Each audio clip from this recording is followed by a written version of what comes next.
15, 16, 17 এবং 18 সার্কুলারে তেমন কোনো পার্থক্য নাই। তারপরেও হচ্ছে 15, 16, 17 এই তিনটাতে 90% উপরে পাস দেখানো হয়েছে। শুধুমাত্র সার্টিফিকেটে যাদের ত্রুটি ছিল তাদের ফেল আসতো, মানে অনুত্তীর্ণ হতো তারা। কিন্তু 18তে কি করলো, সোজাসুজি 70% পাস দেখানো হলো। কেন দেখানো হলো? তারপরে হচ্ছে 18%, এই যে 18তমতে গত কয়েকদিন আগে যে সনদ প্রকাশিত হলো, সেখানেও ভাইবার কোনো মার্ক উল্লেখ নাই। যেখানে ভাইবার কোনো মার্ক উল্লেখ নাই, সেখানে কি ভাইবার ভিত্তিতে ফেল করানো অবৈধ না? সম্পূর্ণ অবৈধ। এই যে ভাইবা হলো, কে কত মার্ক পেলো সেখানে তো উল্লেখ নাই, তাহলে ফেল আসলো কোত্থেকে, অনুত্তীর্ণ আসলো কোত্থেকে? এটা তো আমাদের প্রশ্ন। এটা আমাদেরকে অযৌক্তিকভাবে হামলা করা হয়েছে। আমরা যৌক্তিক দাবিতে একেবারে শান্তিপূর্ণভাবে আন্দোলন করছিলাম। আমাদেরকে অন্যায়ভাবে পুলিশ আমাদের উপর আক্রমণ করেছে, আমাদের উপর টিয়ার গ্যাস, আমাদেরকে লাঠি চার্জ করেছে, টিয়ার গ্যাস নিক্ষেপ করেছে, সাউন্ড গ্রেনেড মেরেছে। আমাদের অনেক ভাই আহত আছে, আপনারা দেখেন, তদন্ত করেন।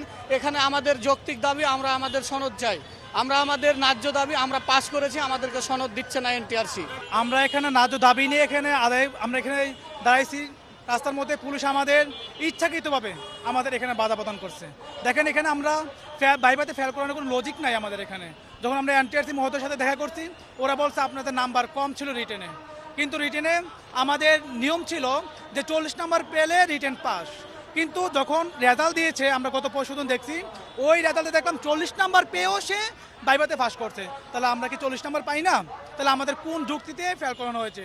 আপনি আরেকটা বৈষম্য স্পষ্ট দেখেন, আমরা কোনো বোর্ডে 30 জনের মধ্যে 29 জন ফেল। 30 জন ভাইবা নেয়, 30 জনের মধ্যে 29 জন ফেল। এটা কোন সিস্টেমে হচ্ছে, যেখানে ভাইভাতে ফেল করানোর তেমন কোনো সিস্টেম নাই? এনটিআরসি এতই স্বচ্ছ যে 60,000-এর মতো সারা বাংলাদেশে 60,000 জাল সনদে চাকরি করছে। আর আমরা যে বিসিএস এর মতো প্রিলিতে পাশ করে, রিটেনে পাশ করে ভাইবা পরীক্ষা দিলাম, সেখানে কেন প্রহসন হইল?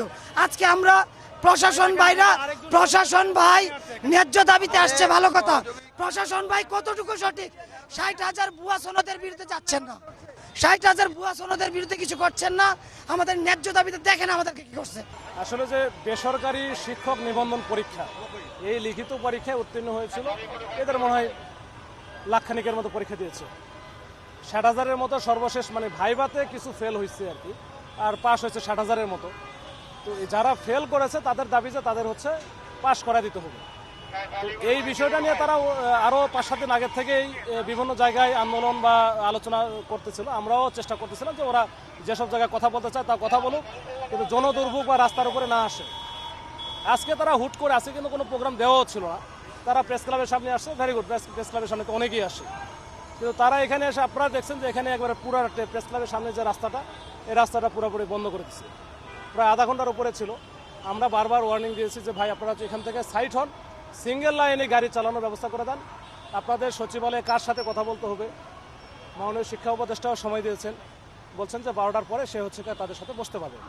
কিন্তু তারা এটা তারপরে শুনবে না, তারা হচ্ছে এখানেই শিক্ষা উপদেষ্টা আসতে হবে, প্রধান উপদেষ্টা প্রেস ক্লাবের সামনে আসতে হবে, এই হচ্ছে দাবিতে তারা অনড় ছিল। তারপরে আপনারা দেখছেন যে আমরা ওয়ার্নিং দিয়ে তাদেরকে এখান থেকে ডিসপার্স করার ব্যবস্থা করেছি। তারা এখান থেকে এই মুহূর্তে তারা নাই, হয়তো আশেপাশে বিভিন্ন জায়গায় চলে গেছে, গাড়ি যান চলাচল আছে, স্বাভাবিক আছে। এই হচ্ছে পরিস্থিতি। নিবৃত্ত করলেন কিভাবে? আমরা তো আসলে যেটা আমাদের ট্র্যাডিশনাল, যে যত কম বল প্রয়োগ করে এরা ডিসপার্স করা যায়, আমরা পানি মারেছি যেন পানিতে তারা ভয় পেয়ে চলে যায়। এরপরে আমরা আরেকটু প্যানিক সৃষ্টি করার জন্য, যে যেন আমাদের গায়ে হাত না দেওয়া লাগে, সেক্ষেত্রে আমরা সাউন্ড গ্রেনেড মেরেছি, এরপরে হালকা পুশ করেছি। এই হচ্ছে সর্বশেষ অবস্থা, এইটুকু।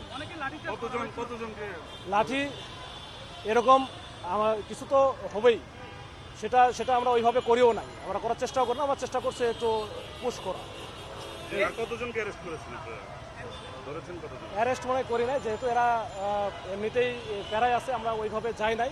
তবে এরা যদি বেশি আরও ঝামেলা করে, সেক্ষেত্রে আমরা ওই দিকে যাব, যদি আবারও করে।